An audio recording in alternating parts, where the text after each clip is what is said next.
Izzy, obviously, I can tell you're over the moon. What's your reaction to Carlos's win? I'm happy, bro. Like, hold on. Chills. Yeah, like actual.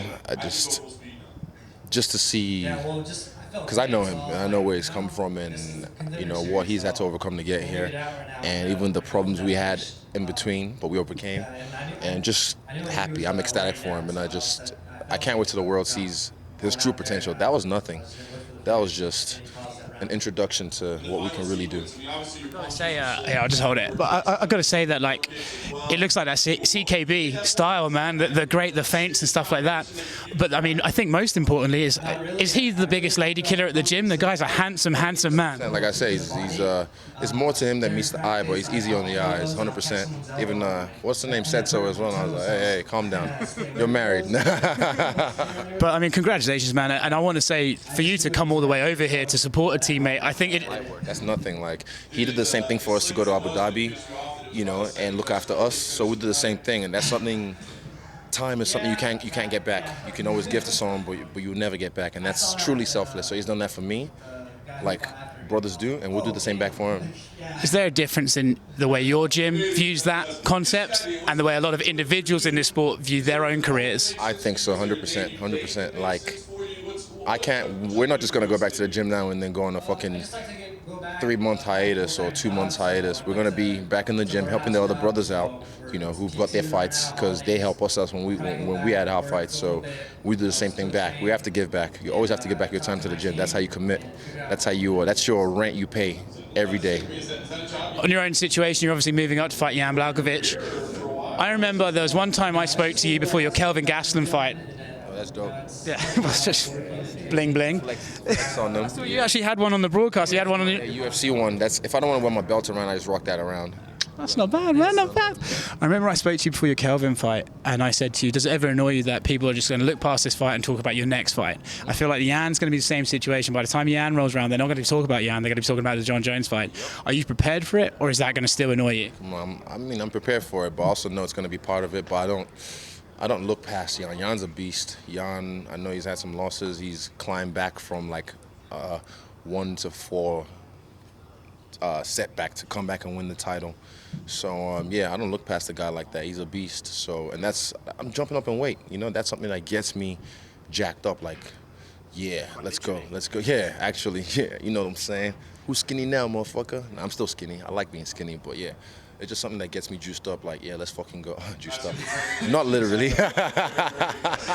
It's kind of funny, right? Because everyone always says you're the underdog against these big, massive guys, and now the first time you're going to be a favorite, it's against a guy you're actually going to be undersized against. Has that crossed your mind yet? Not yet, but allegedly. But people always, like, first thing people see fans, especially when they see me, you can ask in the comments below, if you've ever met me, just tell them how huge I am.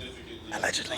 Nah, but yeah, like, oh my God, you're so much bigger in person. And I'm like, yeah, like, I don't know, when you see me fight, you see me fighting when I'm like, not cutting weight, but like I'm streamlined, I'm aerodynamic, but then when I'm thick, when Christmas comes around, I'm a big boy, but I'm still fit.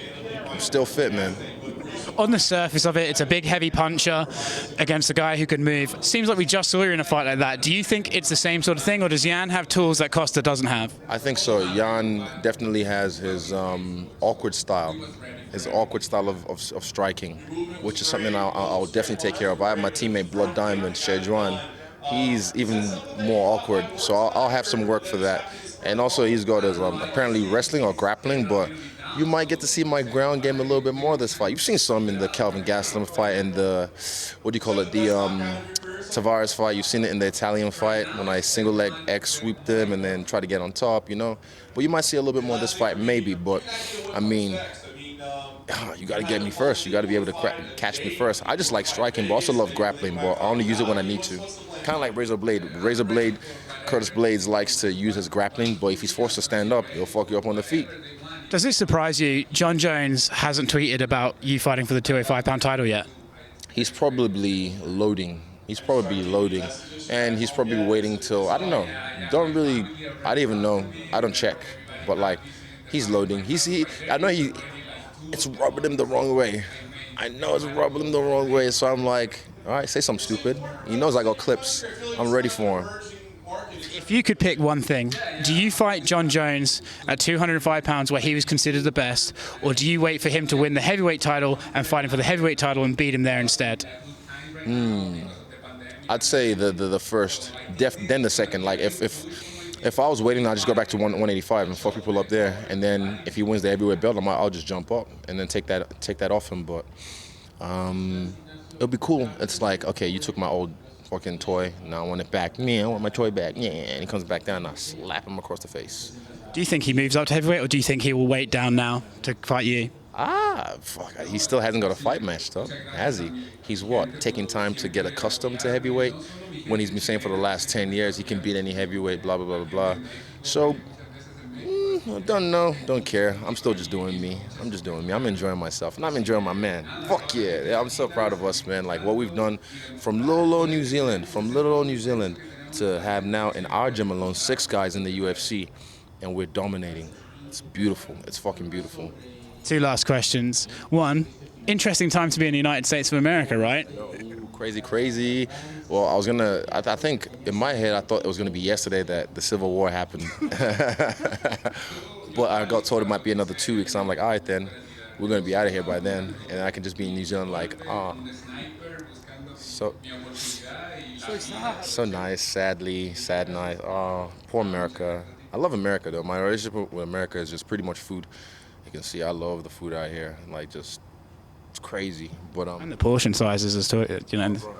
this is the first time I ordered on Uber Eats and I didn't go large, because I remember that the first time I order when I come back, every time I always go, oh, I'll go get large, and it comes in the drinks like this big, and I'm like, why did I get large? No. So For me, it's the movie theater popcorn. Like, you go to the movies, the fucking thing's the size of a trough.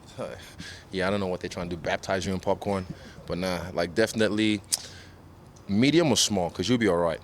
And last thing for me, you are about to fight for the 205-pound title.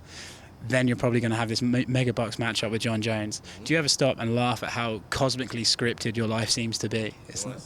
You know, everyone's seen the Truman Show. And I talk about being player one. I kind of relayed that in New York, and I talked about the way I see things. I even 2 days ago went to the Allegiant Stadium. I drove around it and just kind of like took it all in, and I was like, this is just the ultimate layup, or the ultimate alley-oop from the universe. I'm about to dunk that bitch like Shaq in the 90s, man. Congratulations on your teammates' win. Good to see you again, brother.